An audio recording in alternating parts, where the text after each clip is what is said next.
So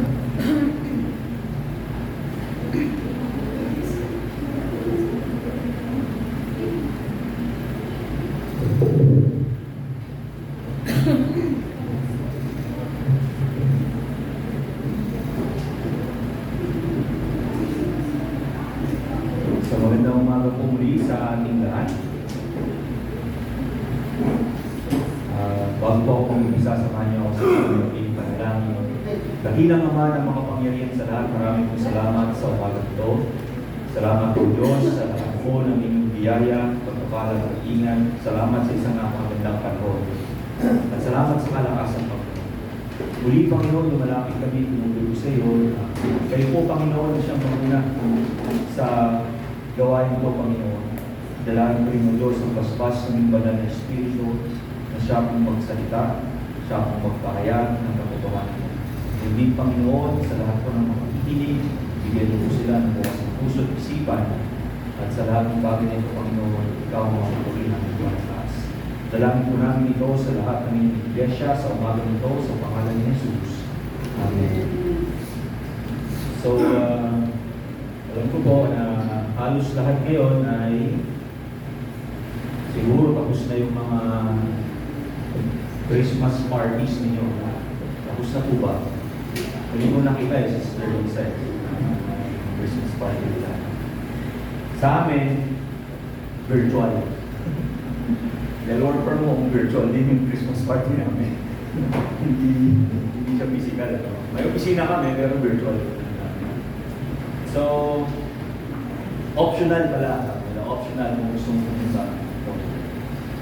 So, siguro po ngayon, sabi natin, ang sinicelebrate natin o yung inaalala natin tuwing Christmas ay yung kapanganakan ni Kristo Jesus. Diba? Sino po dito yung naniniwala na si Kristo ay pinanganak no December 25? Sa ganap na alas 12. Ating gabi. Diba? Kasi iba yung paraan ng pagsukat nila sa araw doon, di ba? Paglubog at saka yung pagkitaw. So, pero gusto kong pag-usapan natin ngayon is patungkol din kay Kristo. Patungkol din kay Kristo. At kung tinignan po natin, marami ang tao, sabi nila, pinakamalaking religion ay ang Kristyanismo. At sa malaking lahi, sa malaking bilang na iyon, sabi nila, sa Asia daw, ang Pilipinas ang isa sa Christian country. Naniniwala po ba tayo? Naniniwala tayo na tayo ay Christian kasi yun yung religion natin. Pero kung susumahin natin, kahapon, nung pauwi na kami, oras ito? Mga alas 8. Alas 8 nung nakarating kami dito. Dinivert kami sa Trinidad. Tapos ang exit namin doon sa may layo doon. Kasi fiesta pala dito sa... kanina pa punta kami dito, ganun ulit. Kasi mayroon ng posisyon. So kung titignan natin, 80% ng ating bansa is Catholic. Yung 20% nahati pa iyon na Protestants ay nahati pa iyon sa iba't ibang denomination. Isama mo na doon yung grupo ni Ibuloy, mga Mormons, no? Yung mga iba't ibang So napakababa ng porsyento ng ating pagdating sa tatawagin natin ng Christian. So, trivia. Sino yung nagbigay ng pangalan ng Christian sa atin?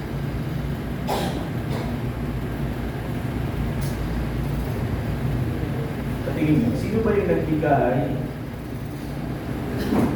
ng pangalan ng Christian sa atin? Paano tayo nabigyan ng term? Paano tayo nasabihan na, di ba, pag tinanong ka, may Christian ka pala. Di ba? Pero siya, Christian na rin, di ba? Kasi hindi naman siya Muslim. Pero sino yung nagbigay sa atin ng pangalan? Sino yung nagbigay sa atin ng pangalan na Christian?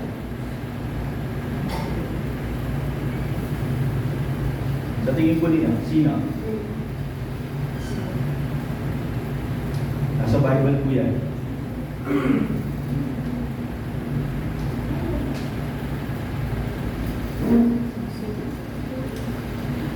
Alam po niyo kung sino nagbigay? Ang nagbigay po ay hindi mga mananampalataya. No? Ang nagbigay sa atin, it's a mockery. No? The name Christian is a mockery na ibinigay sa atin ng mga hindi mananampalataya. Dahil sabi ko sa Biblia, sabi doon is tinawag sila mga Kristiyano dahil naniniwala sila kay Kristo. But it was not an official name given sa atin. No? Sa atin noon, all we have is just we're believers of Christ. Part tayo ng Judaism. Sekta tayo ng Judaismo. Kasi nagmula si Kristo ba sa Judaism. Pero the word Christian is never really meant na hindi talaga. Kinuha na lang natin yung inadapt na natin because we're believers of Christ. So, pag-uusapan po natin ngayon is the center of that faith, Jesus Christ. Yung Christmas natin, sineselebrate natin, o yung Christmas season na to, sineselebrate natin because of Jesus Christ. Tama? Yung birth ni Jesus Christ. So, ang gusto kong pag-usapan ngayong umaga nito is that centerpiece of attention kung bakit nangyayari yung holiday season na ito. Technically talaga ngayon, ang Christmas, kung tatanungin ko ang kahit na sino, bakit ka excited sa Christmas? Yung bunso ko nung tinanong ko yan, sabi ko sa kanya, sige pag nanalo ka sa journalism, bibilang kita ng tablet ko. Then sabi niya, umuwi. Sabi niya, Papa, huwag mo na akong bilhan ng tablet. Huwag mo na akong bilhan ng tablet. Bakit? Hindi ako nakuha eh. Pero okay, sa Christmas na lang. Bakit? Kasi meron na expectation, ano? Sa Christmas is full of happiness. Merong family gathering. No? Normally, pag family gathering, talagang bus-bus biyaya. No? So, pero kung titignan natin, nawawala yung centerpiece ng reason ng season. Diba? Nawawala yung centerpiece. So ngayon, pag-usapan natin is, bakit nga ba, kung tatanungin ko kayo ngayon, bakit nga ba naniniwala kayo kay Jesus Christ? No? Bakit nyo nasabi na naniniwala kayo kay Jesus Christ? Ano yung reason kung bakit kayo naniniwala kay Jesus Christ? So yun po yung aking i-discuss, bakit ako naniniwala kay Jesus Christ. Maraming factor para maniwala ka. No, why people believe other people? Hindi ko yan sa Gnosis. Bakit naniniwala yung mga ibang tao sa ibang tao? Isipin natin, habang naglalakad ako dito, makikita mo yung mga ibang tao, tumatakbo, pupunta sa simbahan, pupunta kung saan. Balikan natin yung mga politiko. Tingnan natin si nakarang eleksyon, si Trump at si Harris, Kamala Harris. Makikita natin online kung gaano nanggigigil yung mga ibang tao nung nanalo si Trump. Diba? Maraming nag-iiyakan, nagwawala. No? Merong namamaril, hindi nga pang nasasinit si Trump. Bakit ganun na lang yung kanilang paniniwala? Balikan natin si Kipuloy. Bakit ganun na lang kasighi yung kanilang pagtitiwala? Bakit ganun na lang kalalim yung kanilang paniniwala? Kaya pag nag-uusap kami ni Pastor Oli, kung sa nagdalawang kami, kung ipapahayag mo yung katotohanan, hindi ka tatanggalin. Pero pag sabi ka ng kasinungalingan, ikilan. Nakakalungkot, hindi ba? Kasi ang tao ay naniniwala sa kanya kaparehas na tao sa ilang bagay na ito. Okay, why people believe ba yun? Number one,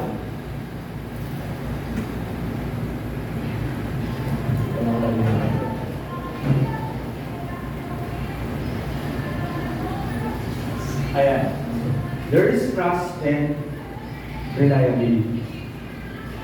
Pag tinawag natin merong trust and reliability, naniniwala tayo na malaki yung tiwala natin doon sa tao yun. At higit sa lahat, Meron siyang, pag tinawag natin reliability is subok na, tested na. Kung baka pag bumili ka ng sasakyan ngayon, at sinabi mo, anong gusto mong bilhin sa sasakyan, sasabihin ng marami sa atin dito sa Pilipinas, Toyota. Kasi yung reliability ng Toyota. Pero pag sinabi mo, bibili ka ba ng Chinese car, sasabihin nila, hindi. Kasi wala pa, hindi pa siya tested. Very bata pa siya sa market. No? Hindi lang yun. No? Yung parts availability, after sales support, yun yung mga bagay na i-consider mo. So, ang tao nagtitiwala sa kanyang kapwa-tao kung merong mataas yung pagtitiwala ng iba at meron siyang kredibilidad na ipapakita. Tama? O halimbawa po, pag meron tayong kilalang doktor na nagpapagaling, bakit siya maraming pasyente? Bakit lahat ng tao nagpupunta doon? Kasi mataas na yung credibility.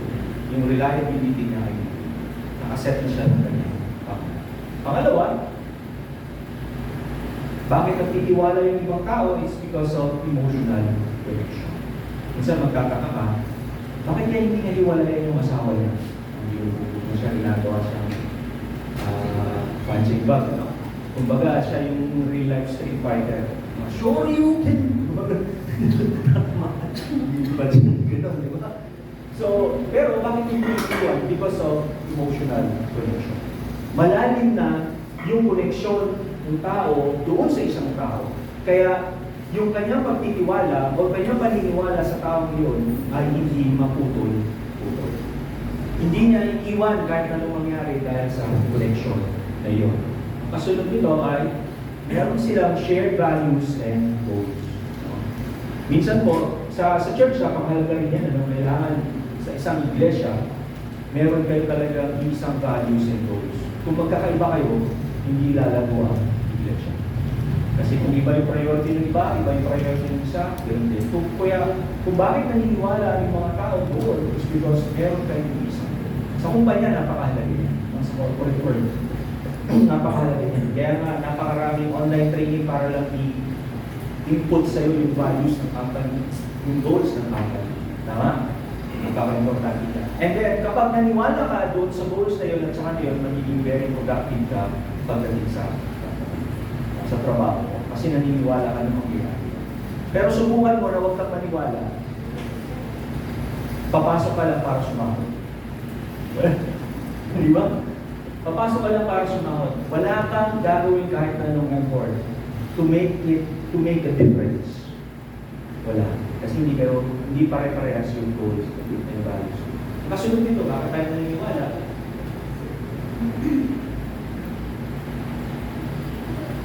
There's evidence and result. May nakikita kang tangible thing na nakikita. Halimbawa, sa churches, the way how we measure church growth is, sabi nila, tatlong, kalimutan ko nila. Basta sabi nila is attendance, cash flow, and building.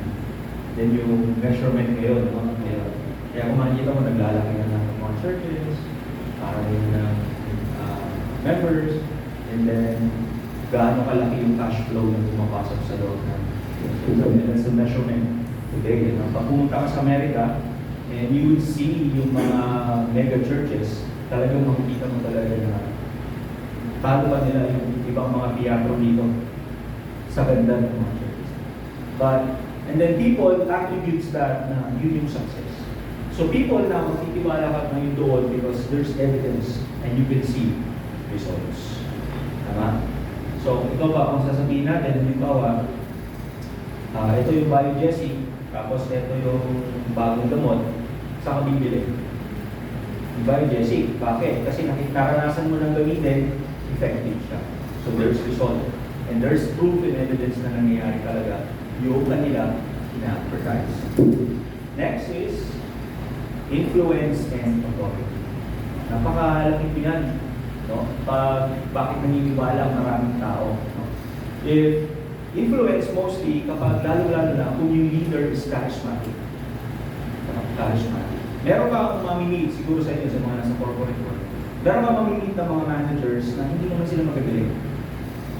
Di ba? Hindi sila magagaling. Actually, nakadepende sila sa'yo eh. Minsan nakadepende sila sa'yo. But then the way how they project themselves, no? The way how they project themselves brings change. No? Kaya kung makikita mo, mostly yung mga prosperity gospel preachers, they are very, kaya tinawag silang charismatic leaders. No? Kasi, even though false yung kanilang sinasabi, their charisma makes people to believe. Naniniwala sila.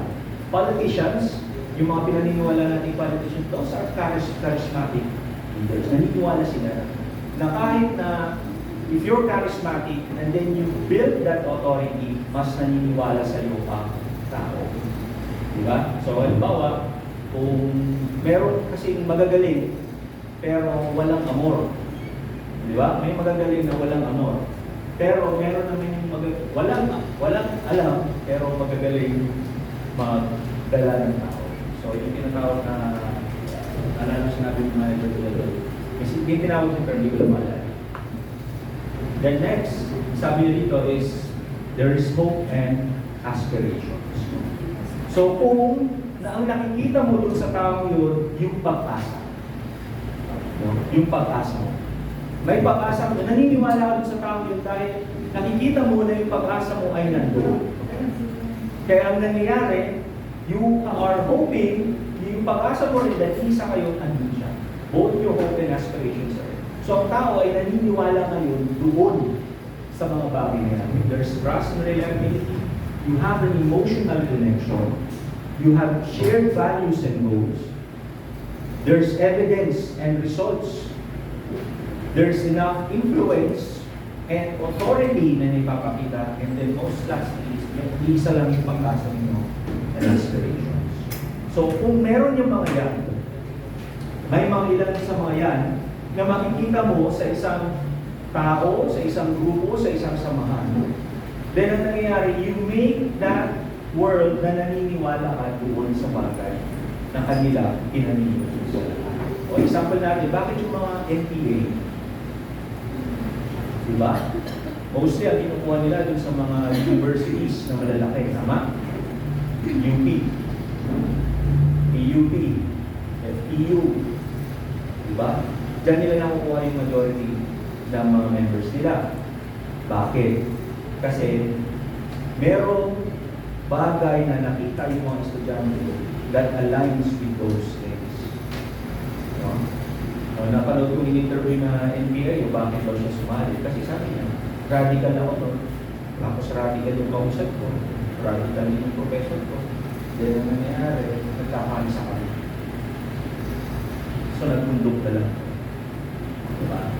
So that's why it's very critical and crucial that we understand bakit tayo naniniwala kay Jesus Christ. Naniniwala ka ba dahil you have trust and you see Jesus as reliable? O meron ka lang bang emotional connection every time you hear the word of Christ? Meron ka lang bang yung values ba na itinuturo ni Jesus Christ is somewhat you, tinatanggap mo rin yung values na yun, pero hindi mo kinikilala. So let's say sabihin natin, hindi ko nire-recognize, may marinig ka, agnostic ating tawag dito. They share the values of Christ, ina-acknowledge nila na tama yung turo niya, but they don't recognize Him as Christ. Jesus Christ. O kaya meron silang mga nakitang evidence and result. Naranasan nila minsan na mga makaranas na miracle. Diba? Nakaranas sila ng miracle and that made them to be a believer. Or, magaling yung pastor, magaling yung nag-guide sa kanila. So the influence is nandun. Kumbaga, nang-mirror, nagiging disciple.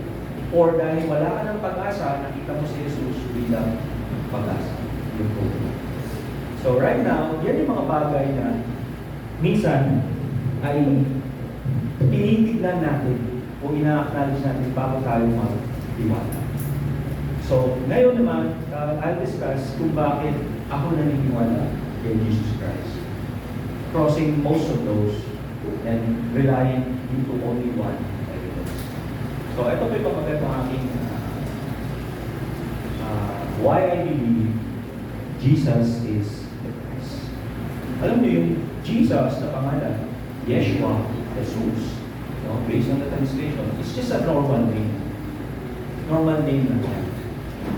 Kumbaga sa Pilipino, yung pangalang Santiago, Jose, Junjun, diba? Yung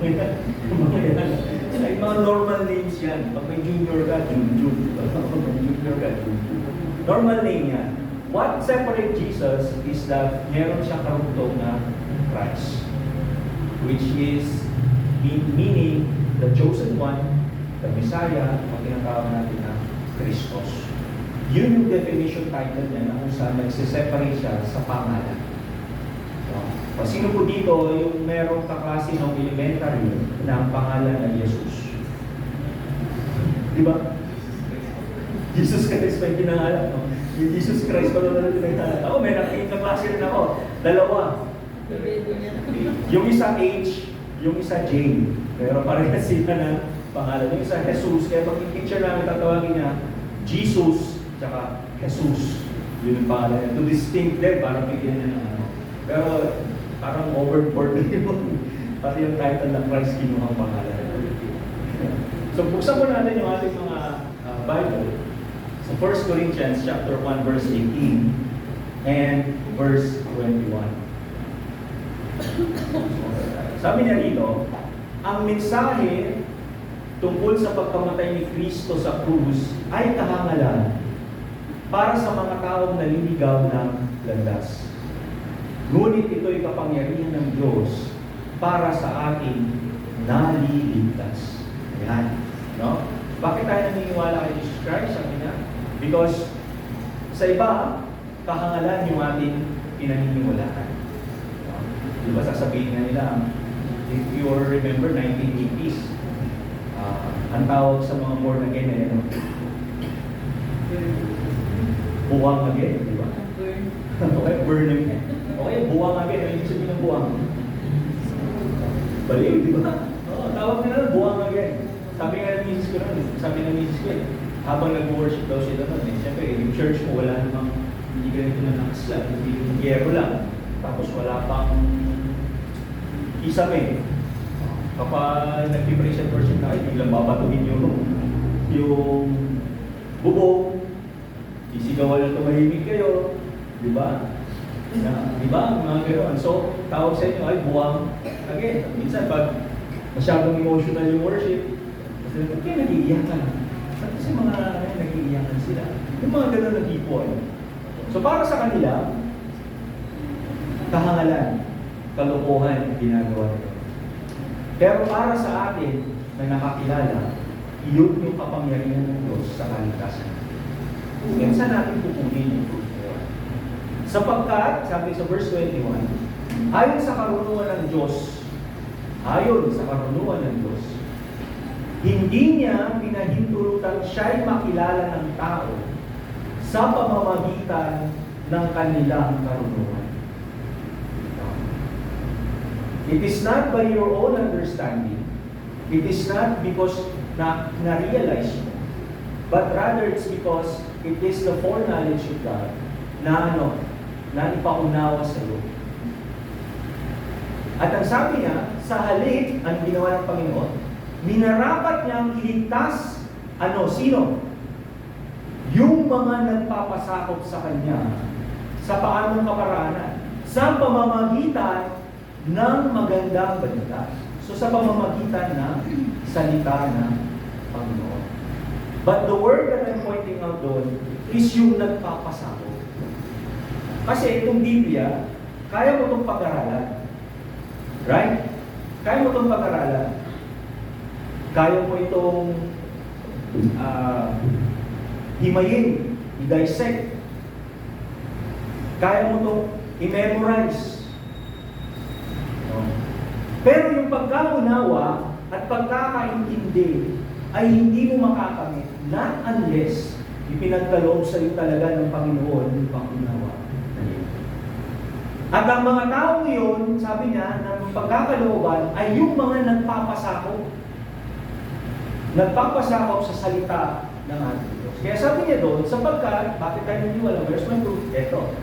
Sapagkat yung karunungan ay pinahihintulutan ng Panginoon na makilala ng tao Pero minarapat niyang iligtas yung mga nagpapasakop sa Kanya sa pamamagitan ng magandang balita. So walang other source maliban na lamang sa salita ng Panginoon. Walang ibang source na maaari natin yakapin o tanggapin maliban na lamang kung nagmula dito. Any other form or any other source is a God. Kaya ano sabi niya dito? Sa Kanya na aming ipinangaral na sa tingin ng iba'y isang pangalan. Minsan marami akong pag-guesses na naririnig, ayaw basahin yung Bible. Bakit? Kasi hindi ko maintindihan. Di ba? Minsan sasabihin ng isa, 10 beses ko na yung binasa, Pastor. Wala akong naiintindihan. Samantala yung sinabi lang naman doon, tumalis doon si Jesus at nagpunta sa lupang malapit sa Tiro at Sidon. Pero sa hindi mo talaga yan maintindihan. No? Parang kung pag binuklat mo itong Biblia, ay napakabigat. Why? No? Because hindi ka pa kasi nagpapasako. And God will not give you the understanding not unless you know how to fall down. Ngayon, bakit ako naniniwala kay Jesus bilang Kristo? Una, wala akong ibang source kundi yung Bible. Ngayon sasabihin natin, Pastor, sinulat lang naman yan ng tao. O yan, sinulat yan ng tao. Ilan yung author?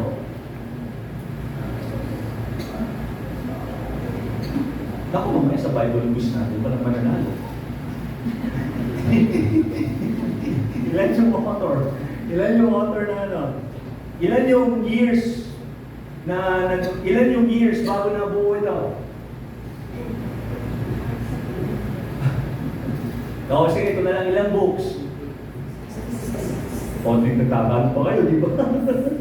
May 66 books, 40 authors, at nabuo 1,500 years. Pero yung mga author na yon, hindi magkakilala. Pero nung sinulat nila, nagtugma. That shows to say, yun lang ang nagpapatunay na this book, sabi nila, it's the smallest library kasi it contains epistles and books, the Bible.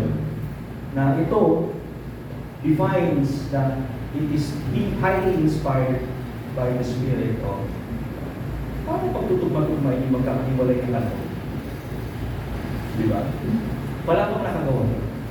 Si Muhammad nga ginawa niya, isinulat niya ng mag-isa yun. Ito magkakaiba ng author. At hindi lang yun. One thing that defines this is that wala kang makikita religious book na nagsulat ng negative sa kanyang mga tinawag. Pero dito, lahat ng pagkakamali ng kanyang mga tinawag, sinusulat niya. Pangangalan niya ni David. Pagsisinungaling ni sinungaling. Ang daya. Ako wala talagang mananalo mo daya. Si Iso, di ba? Si Iso ba lang ka? Oo, si Iso. So, meron po tayong tinatawag na, ako naniniwala ako dito, yung tinatawag natin na sola scriptura. No? Scripture alone. No? So, isa siyang doktrina that emphasizes that the Bible has the ultimate and sole authority for Christian faith and practice. So ako naniniwala ako doon na walang ibang otoridad maliban sa salita ng Panginoon. Apart from it, wala na. No? Hindi pwedeng magbigay ang kahit na sinong tao o kahit na sinong nalalagpas dito sa salita ng Panginoon. So meron ko siyang 4 na punto sa sola scriptura. Ang tawag po natin na number 1 is the authority of the Scripture. Siya yung nag-iisang otoridad sa lahat. Why I believe in Jesus Christ? Kasi naniniwala ko na yung Bible has everything that I need to know. Accessibility of the Scriptures. Meron tayong kaparaanan para mabasa. Next, yung clarity of the Scripture. Sabi nga nila, verse explains verse. Hindi pwedeng magkontra yung mga sumulat dito. Halimbawa, isang doktrina, the doctrine of salvation. Merong isa nagsasabi, salvation by faith. Merong isa nagsasabi, salvation by works. Diba? And then lastly, ang tinatawag natin na the sufficiency of the Scripture. Sapat na to. Wala ka nang ibang hahanapin na ibang Scripture para maging basihan mo sa pananampalataya. So, why I believe in Jesus Christ is because it's written here. Nung may nangaral sa akin, at sabi niya, tinatanggap mo ba ang Panginoon bilang iyong tagapagligtas? Hindi ako naniniwala dun sa tao. Kasi sabi ko, hindi. Ayoko. Pero what made you change your mind? Dahil nakita mo sa Biblia. And your trust and faith is nandun sa Bible. Kaya ka naniwala. Diba? Kung meron isang katuruan na ituturo, halimbawa, isang mga ngaral, ang isang tao sasabihin niya, saan mo ba nakasulat sa Bible? Kung gagawa nga siya ng desisyon, sasabihin niya, Pastor, paano ko ba nakasasabi din sa Bible? Para, you see, yung authority, yung salita ng Panginoon ay nandun. Nothing more. Hindi ka kukuha ng authority sa tao. Kukuha ka ng authority dito sa tao. So pag hindi nakasulat dito, hindi. O sasabihin natin, Pastor, marami namang gray area. Marami namang hindi na-define doon sa Bible. Kasi yung mga nagsasabi na hindi na applicable yung Bible natin ngayon sa modern times. No? So, ang matatanong ko lang doon, so pwede na talang pumatay.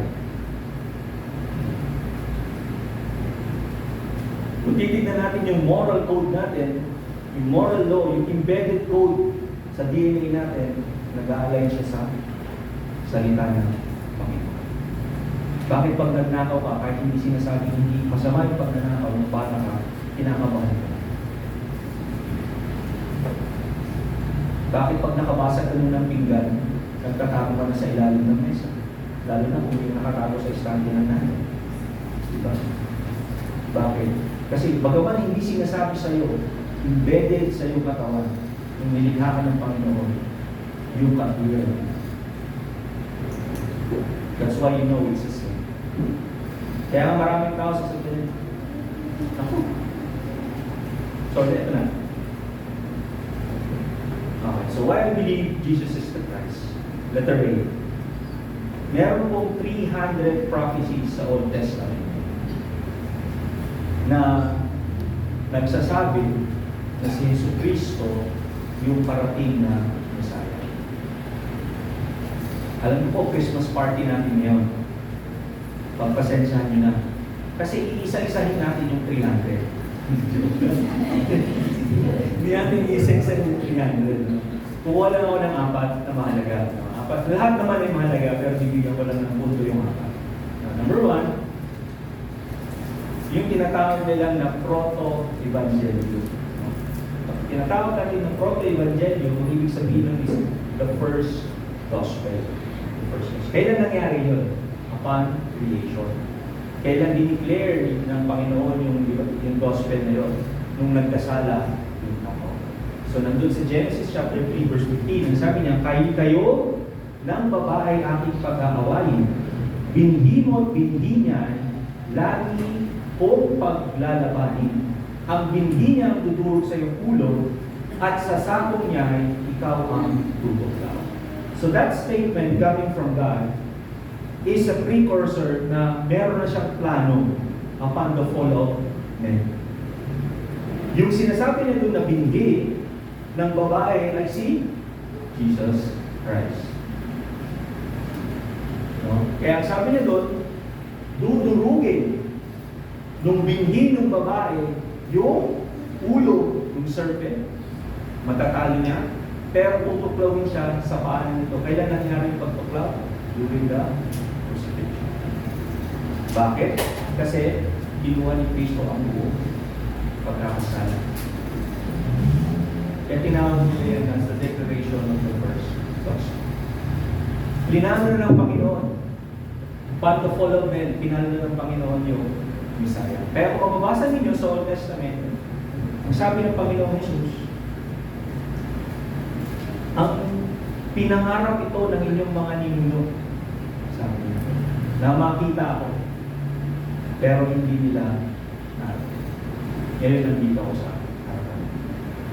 So which means na yung mga forefathers natin knew about the coming Son of God.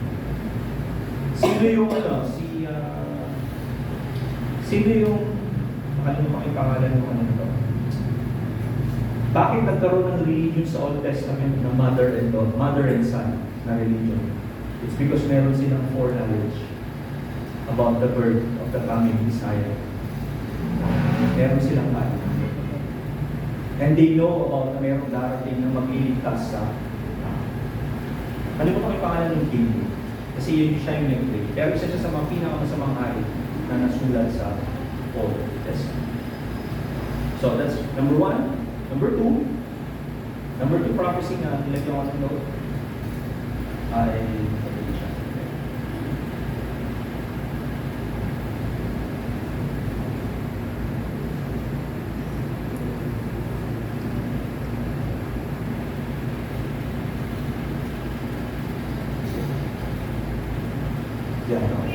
the virgin birth. Sabi niya sa Isaiah chapter 7 verse 14, dahil dito si Yahweh mismo ang magbibigay sa inyo ng palatandaan. Ano yung palatandaan niya? Ito, baka niya sa salita. Maglilihi ang isang dalaga. Tandaan natin yung word, ang sabi niya doon, dalaga. Hindi niya sinabing maglilihi ang isang dalana. Hindi, dalaga. Na magsisilang ng isang sanggol na lalaki at tatawagin sa pangalan Emmanuel. Manuel. Emmanuel. Ang ibig sabihin ng salitang Emmanuel ay ano? God with us. God. Second, next. The Messiah's divinity and reign. Sabi niya, sapagkat isinilang ang isang sanggol na lalaki para sa atin, ibibigay sa kanya ang pamamahala. At siya'y tatawagin ano? Kahangahangang tagapayo, makapangyarihang Diyos, walang hanggang Ama, prinsipe na kapayapaan. So, meron kayo marinig, ang magsasabi na hindi Diyos si Kristo, pabasa niyo yan. Pabasa niyo ng Isaiah chapter 9 verse 6. Magsasabi na si Jesus ay tao, pabasa niyo yan. Kasi andyan nakasulat na siya ay tinawag na makapangyarihang Diyos. Next. Kasunod nito is the birthplace of Christ. Ano yung birthplace ni Christ? Sabi niya, ngunit ikaw, Bethlehem, Ephrata, bagamat pinakamaliit ka sa angkan ng Juda, ay magmumula sa iyong angkan ang isang mamumuno sa Israel. Ano yung root niya? Ang kanyang pinagmulan ay buhat pa noong unang panahon pa. Which means na yung si Jesus Christ was beyond time. Bago pa nag-umpisa yung panahon natin, yung oras natin as human, meron na siya. Yung tinatawag nilang ancient of time. Kasi yung counting ng panahon natin is nung panahon na na-create tayo. Diba? Yun yung start ng time natin. Pero wala tayong foreknowledge kung ano yung before our creation. And Christ existed before that creation. So why I believe in Jesus Christ is because yung mga nasulat sa Old Testament nangyari after 500 years nung matapos masulat si Malachi. Second, Jesus Christ is the eternal word of God. Siya yung salita. Anong ibig sabihin ito? John chapter 1, verse 1-3. Nang pasimula ay naroon ang salita. Ang salita ay kasama ng Diyos. At ang salita ay Diyos. Sa pasimula ay kasama siya ng Diyos. Nilikha ang lahat ng bagay sa pamamagitan niya. At walang anumang nalikha ng hindi sa pamamagitan niya. So you were created because of Christ. Siya yung reason kung bakit nalikha, nagkaroon ng creation, bakit nagbigay sa iyo tayo, human tayo. And that goes on to say, dito sa verse na to, that Christ existed even before kasama na siya talaga ng ating Diyos. Sabi niya sa Colossians chapter 1, verse 16 to 17, sapagkat sa pamamagitan niya ay nilikha ang lahat ng nasa langit at nasa lupa. Nakikita man o hindi, pati ang mga spiritual at kapangyarihan, paghahari, pamamahal at pamuno. Ang lahat ay nilikha ng Diyos sa pamamagitan niya at para sa Kanya. So Jesus is alive, Word, buhay na salita ng ating Panginoon. Diba? Sabi nga doon sa isang narinig ko, nung nais ng Panginoon na magkaroon ng isda, kinausap niya yun. Gusto niya magkaroon ng lupa, kinausap niya. Magkaroon ng puno, kinausap niya lupa. Pero nung nilikha niya tayo, hindi niya kinausap kahit na sino. Kung hindi ginawa niya ayon sa ways sa sarili. Kaya ganun ka-advise siya. Third, siya ang una sa lahat. Ayun, siya yung nag-hold kung bakit ang lahat ng bagay ay maayos. Kung merong bagay, kung bakit sabi natin nakalutang yung earth, diba? The space. Kung merong nag-hold nun, it's because of our Creator. Kaya kung papasahin niyo yung Revelation, anong sabi mo din? Yung buwan, anong mangyayari sa buwan? 3,000 to, parang sa'yo na sa akin. Yung Bible push natin, 3,000 ako, wala na. Kapakit ko na lang. No? Ano mangyayari sa buwan? Hindi ba mawawasak yung buwan? Di ba? In the near future. Yung araw, ano mangyayari sa araw? Didilim. Diba? Didilim. Ano mangyayari sa earth? Yung mga fresh waters natin, ano mangyayari? Oh. Papait. Bakit maraming mamatay? Kasi mawawalan tayo ng drinking waters. Kung meron pang dahilan kung bakit nananatiling maayos yung mundo natin ngayon is because hindi pa hinahayaan ng Panginoon na maganap yung mga bagay. Kaya bakit ako naniniwala kay Jesus Christ? Kasi alam ko siya yung buhay na salita ng Diyos na may hawak ng lahat. Pangatlo, Jesus as the incarnate Son of God. Ano ibig sabihin? Sabi ng isang pananampalataya, ng isang sekta, si Kristo ay tao. Kasi nagutom siya, nagutom siya, natulog siya, at siya ay isang tao lamang. Pero kung babasahin natin, si Kristo ay Diyos na katawang tao. Siya ay nagkatawang tao, fully human, fully God.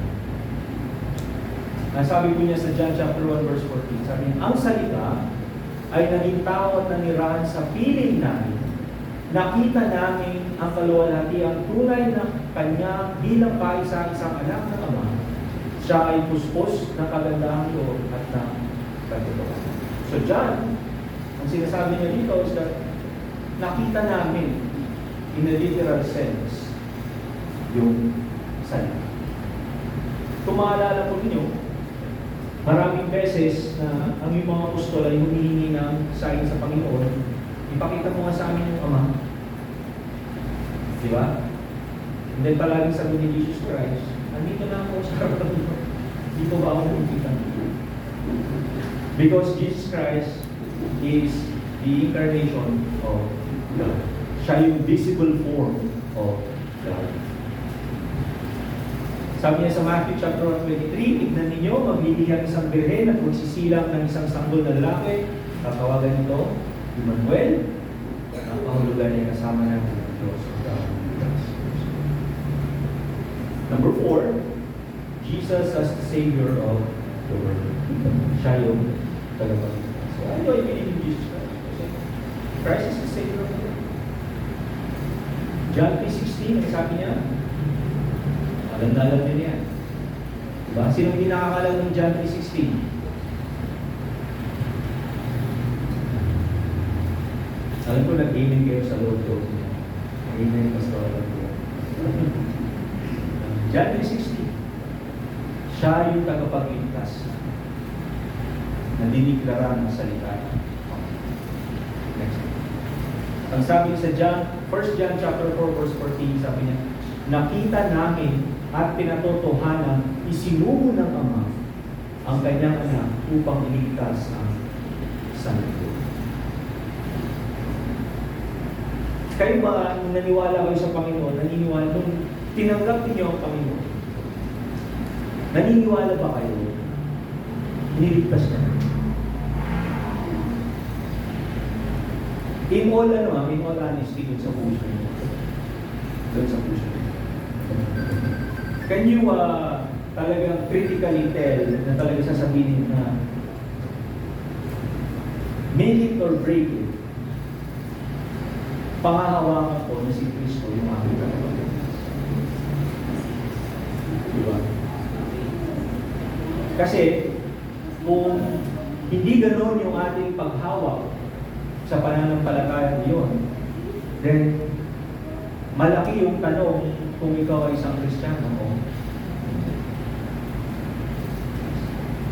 Kasunod dito, sabi niya sa Gawa chapter 4 verse 12, sa Kanya lamang, bakit ako naniniwala ng Kristo?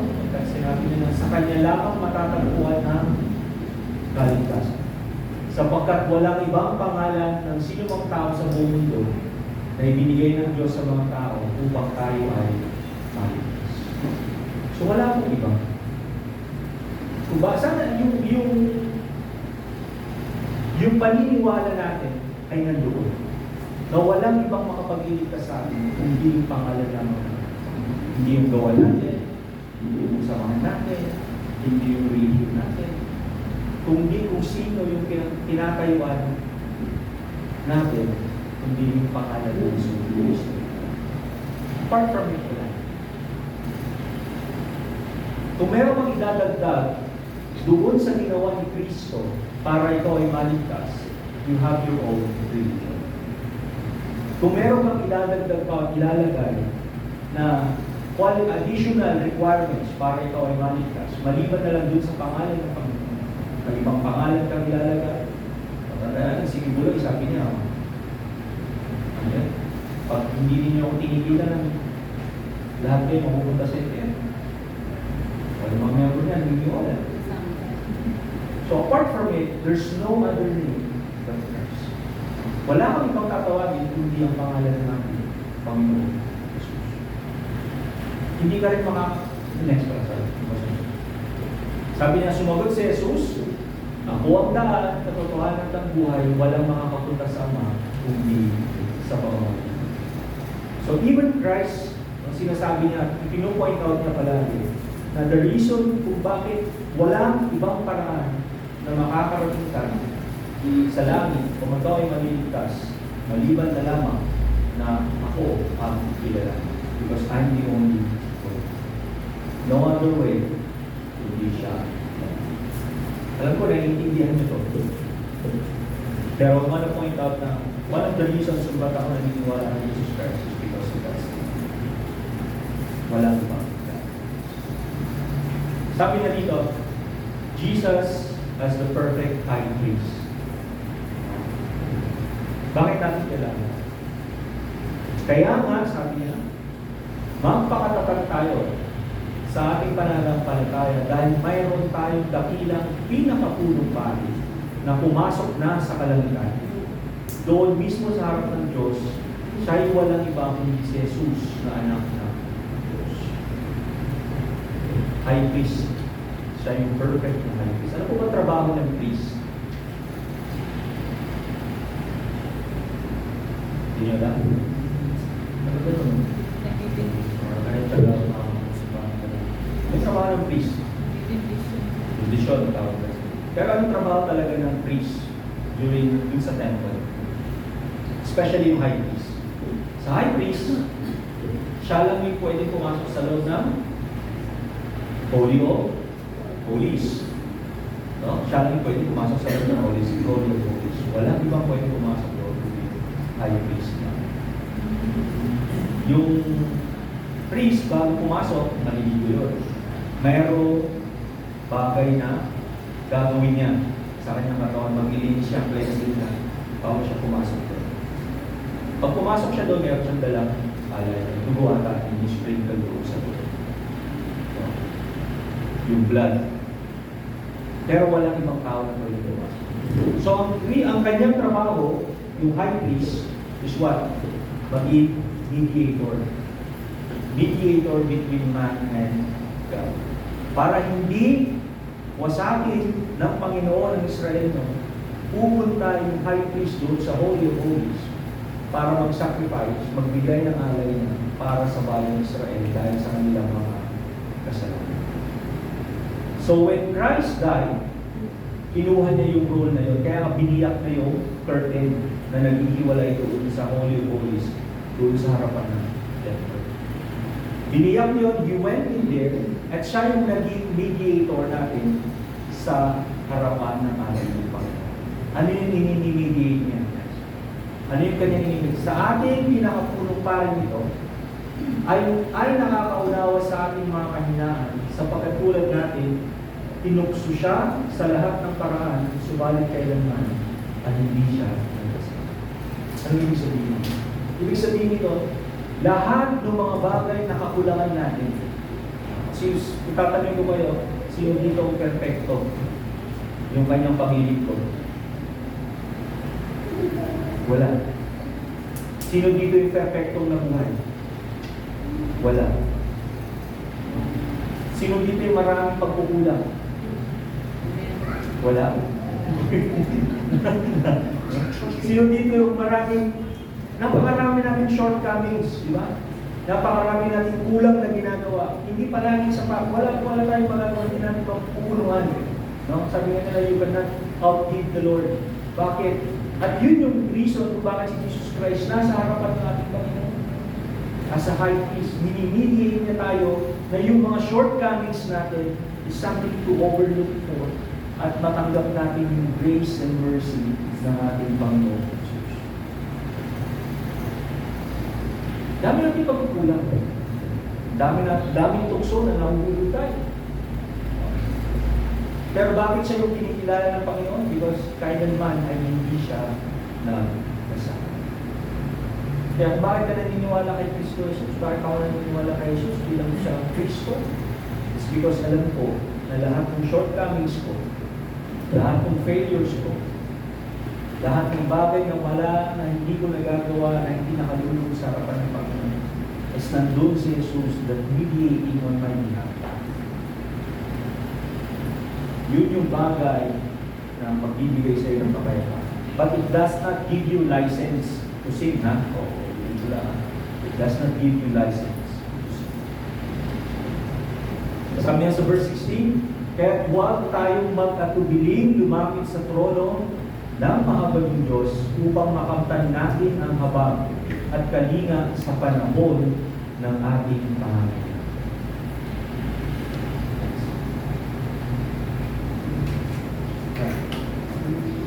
Okay, letter F.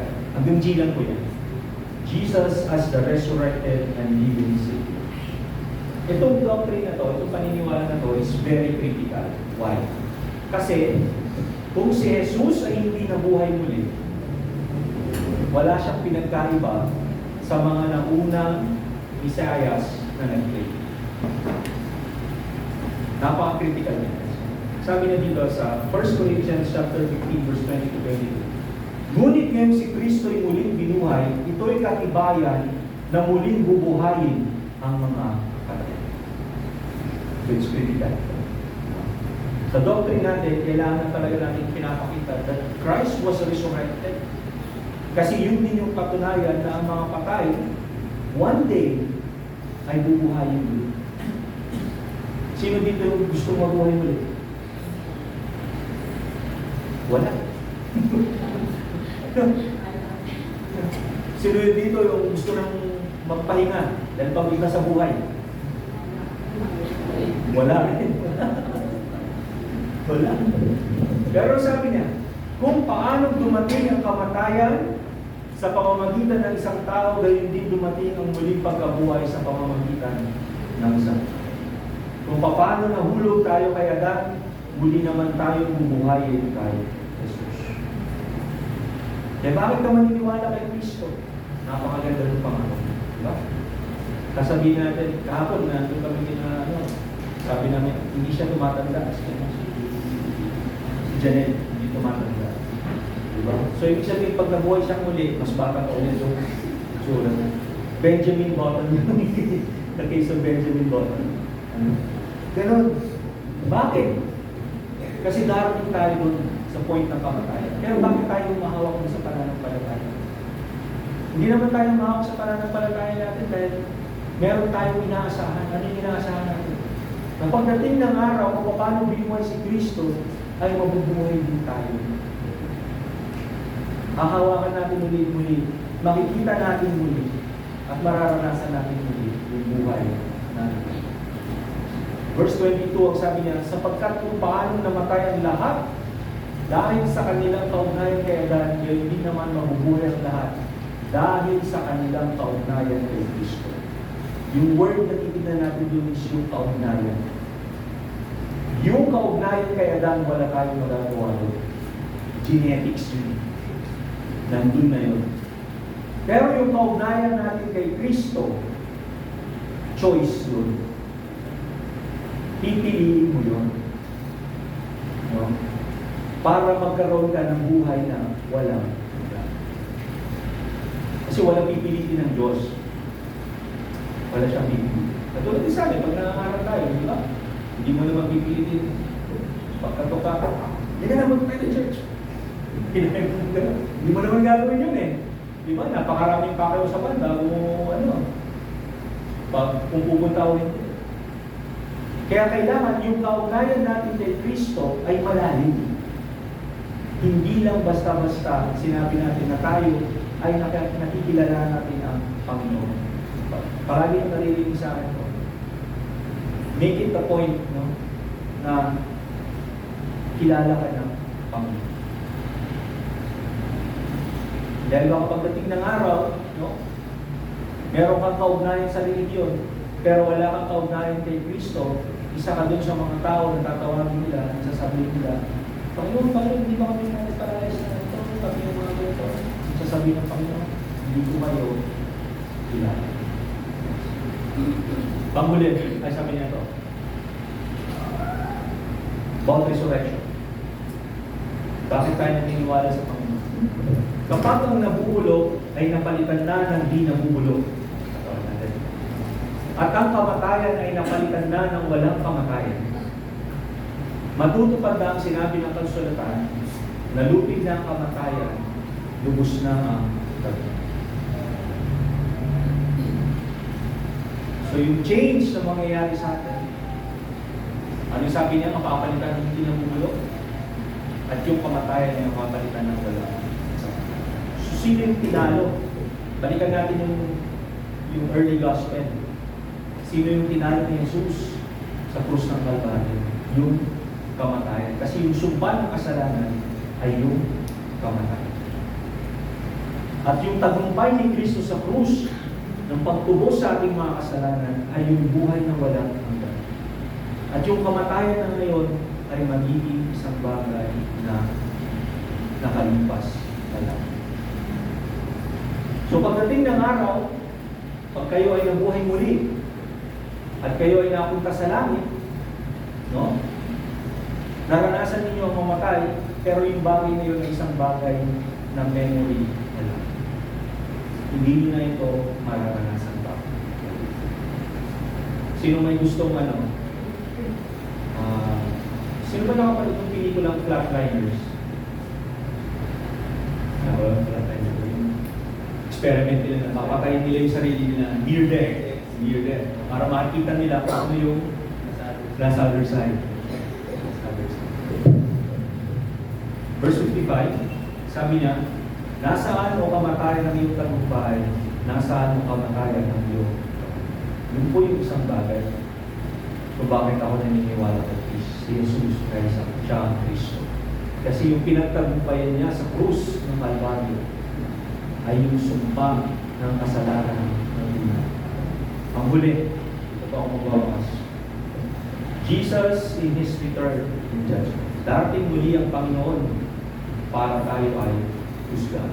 Sabi ko niya, sa Acts chapter 1, verse 11, at pagbabalik ng Kristo, kayo mga taga-Galilea, bakit kayo nakatayo dito at nakatingin sa langit? Ito si Jesus na umakyat sa langit ay magbabalik gaya ng nakita ninyong pag-akyat niya. So an angel proclaimed dun sa mga apostles, one day, babalik si Jesus Christ, the same manner kung paano siya nakita. Umakyat. Pero pinagkaiba lang, yung buong mundo makikita. Next. 2 Corinthians chapter 5 verse 10. Sabi niya, Pablo, sapagkat lahat tayo ihaharap sa hukuman ni Kristo at tatanggap ng nararapat ayon sa ating mga gawang mabuti o masama nung tayo'y nabubuhay pa sa daigdig na ito. So when first coming of Christ, He came as a Savior. Tama? As a Savior. Yung pangalawang pagbabalik niya, He is coming as a Judge. Puhusgahan niya na tayo. Noong unang dating ni Kristo, ang dala niya ay regalo. Gift. Ano yun? The gift of eternal life. Pagbalik ni Kristo, ang dala niya ay punishment. Reward. So magkaibang Kristo yung makikita ninyo sa una at saka sa pangalawa. Kasi yung una, He offered the way out para dun sa kanyang pangalawang pagbabalik. So if you, sabi natin kanina, kung wala kang kaugnayan sa ating Panginoon, ikaw mismo yung tumundok because you fail to accept yung gift na dala-dala niya ng first coming. Ano sabi niya din sa next? Revelation chapter 22, verse 12. At sinabi ni Jesus, makinig kayo, darating na ako, dala ko ang gantimpalang ibibigay sa bawat isa ayon sa kanya. Isa, magtatanong tayo, yung reward natin, nakabase pala sa works. Yung reward. Pero yung salvation, sa grace. Linawin natin yun, ha? Kasi baka maya-maya yung maging attributes natin is yung ating salvation, ialay natin dun sa works natin. No? Ang salvation natin is by grace through faith.